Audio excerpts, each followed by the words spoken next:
Does going to an SSPX chapel on Sunday fulfill my Sunday obligation? No, but I would say don't take my word for it. Go to your bishop and get his authority, because that's what I did.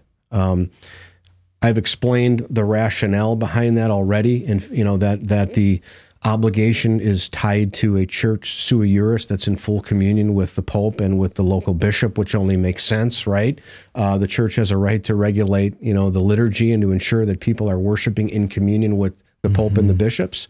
But go to your bishop and get a judgment on the question. Ecclesia Dei has said over and over again in its replies, which again we can't rely upon because they're intended only for those for whom they were intended, but that it doesn't fill the Sunday obligation, other than one instance. And I should mention, I looked into that and talked to some canonists about it. It was a situation, Matt, where a person did not have recourse to any Catholic church. Now, this is interesting. The rationale for the PSED, Ecclesia Dei, saying that because you have no recourse to a real Catholic church, you can go to the society mass to fulfill your Sunday obligation. It said in the strict sense. You know what it was actually saying? It was saying because you don't have recourse to a Catholic church, you technically cannot fulfill the ecclesiastical precept, but you still are obligated to honor the Lord on his day. And so by going to a society mass, you would fill the divine law, because it's an act that you're doing because you can't get to a Catholic church. Now, that's fascinating. If this guy said, Ecclesia Dei, if I pray the rosary because I don't have a Catholic church to go, they would have probably said in the strict sense, praying the rosary satisfies the obligation, not the ecclesiastical precept, because you can't get to a Catholic church, but you still are obligated under divine law. And going to a society chapel or praying the rosary or praying a missal, whatever the case may be, that in the strict sense would then fulfill the obligation. You see how nuanced these things are?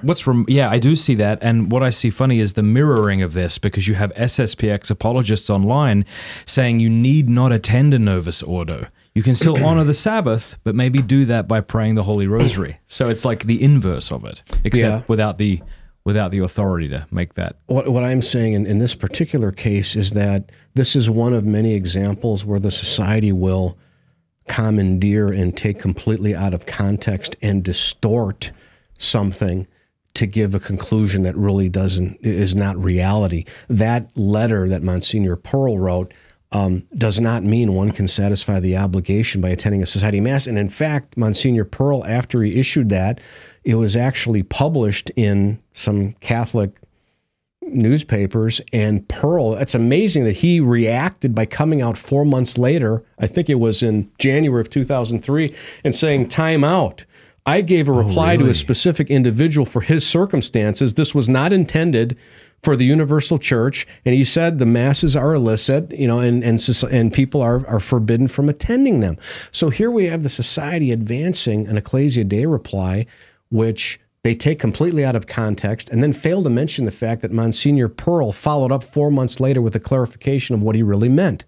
You see? So that's why you've got to be careful. Interesting. You've got to do your diligence. Unfortunately, what I have discovered in reading the society material, and I'm not accusing them of, any type of intentionality, but I have found that things are often presented in ways that really don't comport with the truth or with reality. This is one of those cases. Thank you for watching. Please subscribe or you're a dingus. What's a dingus exactly? Used to refer to something one cannot or does not wish to name specifically. You don't have to subscribe, but if you did, I'd love it. You dingus. Like the video. That's who we're using that one. Take one.